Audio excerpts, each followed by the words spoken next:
जालना शहरातील प्रभाग क्रमांक 14 मधील नागरिकांनी नगरसेवक म्हणून ॲडव्होकेट रीमा संदीप खरात काळे यांना प्रभागातील जनतेने निवडून दिल्याबद्दल त्यांनी मानले आभार। मायबाप जनतेने जसा विश्वास माझ्यावर दाखवला त्या विश्वासाला कुठलाही तडा न जाता या मायबाप जनतेच्यासाठीच मी काम करणार, कुठलीही जातपात न पाहता आपण काम करणार असल्याचं यावेळी नगरसेवक ॲडव्होकेट रीमा खरात काळे यांनी सांगितले आहे। तसेच प्रभागामधील जे आश्वासन मी दिले होते ते पूर्ण करण्यासाठी मी आजपासूनच सुरुवात करत असून येणाऱ्या काळात कामे करून प्रभाग क्रमांक 14 हा एक आदर्श प्रभाग म्हणून जालना महानगरपालिकेमध्ये क्रमांक 1चा प्रभाग केल्याशिवाय मी थांबणार नसल्याचे यावेळी सांगितले। तसेच नागरिकांना समस्येसाठी लवकरच टोल फ्री क्रमांक, प्रभागातील कामासंबंधी तक्रार करायची असल्यास त्यासाठी व्हॉट्सअप नंबर आम्ही चालू करणार असल्याची माहिती यावेळी त्यांनी दिली आहे। यावेळी त्यांनी भारतीय जनता पार्टीचे आभार मानत त्यांचे पती संदीप खरात व त्यांच्या मित्रमंडळींनी अहोरात्र मेहनत घेऊन माझ्यासाठी काम केले म्हणून विजय झाला। तसेच प्रभागातील मायबाप जनतेने मला आशीर्वाद रूपी मत दिल्याने मी या निवडणुकीत मोठ्या मताधिक्याने निवडून आले असून या विश्वासाला कुठलाही तडा जाणार नाही, असेच मी काम केल्याशिवाय थांबणार नसल्याचे देखील यावेळी त्यांनी प्रबंधभूमी महाराष्ट्र न्यूजशी बोलताना सांगितले आहे। प्रबंधभूमी महाराष्ट्र न्यूजसाठी प्रतिनिधी सुनील भारती, जालना। मी ॲडव्होकेट रीमा संदीप खरात काळे। मी निवडणुकीला विजयी झालेली आहे निवडणुकीतून आणि प्रचंड मताधिक्याने निवडून आलेली आहे। परंतु यासाठी सर्वप्रथम मी आभार मानेल भारतीय जनता पक्षाचे, कारण त्यांनी माझ्यावर विश्वास दाखवून मला संधी दिली निवडणुकीमध्ये उतरण्याची, तिकीट दिलं त्यांनी मला। आणि ही जी पक्षानं संधी दिली ह्या संधीचं सोनं करण्याची संधी माझ्या प्रभाग क्रमांक 14 मधील मायबाप, माझे बंधू भगिनी या सर्वांनी या संधीचं सोनं करण्याची संधी मला दिलेली आहे। माझे मिस्टर संदीप खरात यांची पूर्ण टीम, सगळं मित्रमंडळ त्यांचं कामाला लागलेलं होतं आणि हे रात्रंदिवस अगदी सगळ्यांनी टीम वर्क केलेलं आहे। हा माझा विजय नसून या पूर्ण टीमचा विजय आहे। अगदी मला 2800 मतांची लीड आहे। आपल्या महानगरपालिकेच्या हद्दीमध्ये 65 नगरसेवकांमधून 7व्या क्रमांकावर माझा नंबर लागतो लीडमध्ये।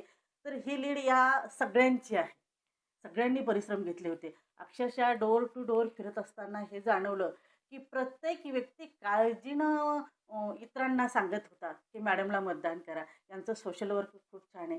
म्हणजे मी अगोदरपासून जे काही सोशल वर्क करते, जे काही मी माझ्या अपंगांचे आशीर्वाद घेते, हे सगळे आशीर्वादसुद्धा मला नक्कीच माझे कर्म कामी आलेले आहेत। आणि प्रत्येक जणाने झटून अगदी आपल्या घरातली बहीण म्हणून, मुलगी म्हणून सगळ्यांनी मला खूप सहकार्य केलेलं आहे। ह्या सहकार्याबद्दल मी त्यांची खूप खूप ऋणी आहे। आमची जी रॅली निघालेली होती तर ती रॅली म्हणजे विजयाची रॅली नव्हती, खऱ्या अर्थाने मी हात जोडून सगळ्या माझ्या मायबाप जे काही नागरिक आहे सगळ्यांचे मी आभार मानले होते। आणि मी सगळ्यांना शब्द दिलेला होता कामाच्या संदर्भात की मी नगरसेवक म्हणून निवडून येणार आहे आणि सेवक या शब्दाची मला कायमस्वरूपी जाण असेल। मी नेहमी म्हणते की ग्लासभर पाणीसुद्धा मला कुणी दिलं तर मी त्याचे आभार मानणाऱ्यापैकी आहे। या मायबाप जनतेने तर मला माझ्यावर विश्वास दाखवून मला अमूल्य मतांचं दान केलेलं आहे आणि त्यामुळं मी सगळ्यांच्या ऋणात राहील। आणि माझी एक अशी इच्छा आहे की संपूर्ण जालन्यामध्ये माझा प्रभाग क्रमांक 14 हा नक्कीच एक मॉडेल असेल। हा 1 क्रमांकावर माझ्या प्रभागाचं काम असेल आणि अगदी कालपासूनच आमच्या कामाची खरोखरच सुरुवात देखील झालेली आहे। प्रत्येक प्रश्न इथं सुटलेला असेल, नागरिकांचा, महिलांचा, CCTV कॅमेरा असो, घंटागाडी असो, मूलभूत सगळ्या सोयी सुविधा, अगदी घरकुलं असतील, चिल्ड्रन पार्क असतील, मंदिरांचे अधुरे कामं असतील, विहाराचे, चर्चचे। आणि सगळ्यात प्रथम नगरसेवकाला जात नसते, पक्ष नसतो। एकदा नगरसेवक झाल्यानंतर तो सगळ्या संपूर्ण प्रभागाचा नगरसेवक असतो। त्यामुळं मी नक्कीच माझी जबाबदारी निपक्षपातीपणे पार पाडेल आणि पुन्हा पुन्हा मी ह्या सगळ्या मायबाप जनतेचे खूप खूप आभार मानते की मला एवढ्या प्रचंड मताधिक्याने त्यांनी निवडून दिलेलं आहे। अगदी 4562 मतं मिळालेली आहेत मला। आणि ज्यांनी मला मतं दिलेली नाहीत तर तर पुढच्या वेळेला त्यांची मतंसुद्धा मी घेईल, एवढं मी काम करेल। आणि ज्यांनी मतं दिलं मी त्यांची आहे, ज्यांनी मला मतदान केलेलं नाही मी त्यांची देखील आहे. त्यामुळे मी कुठलाही पक्षपातीपणा न करता नक्कीच काम करेल. माझं काम हे नक्कीच क्वालिटीचं असेल, त्याच्यामध्ये कॉम्प्रोमाइज नसेल आणि नक्कीच मला करप्शन आवडत नाही. पूर्वीपासून नॉन करप्ट काम आपल्या विभागामध्ये, आपल्या प्रभागामध्ये होईल. मी पुन्हा एकदा सर्व जनतेचे आभार मानते. प्रभागामध्ये फिरत असताना एक गोष्ट जाणवली, सगळ्यांचं असं मत असतं, की बाबा एकदा नगरसेवक निवडून आला, की 5 वर्ष तो परत तोंड दाखवत नाही. हा बऱ्याच जणांना प्रॉब्लेम येतो, की नेमकं कॉन्टॅक्ट करायचं तर कुठं करायचा?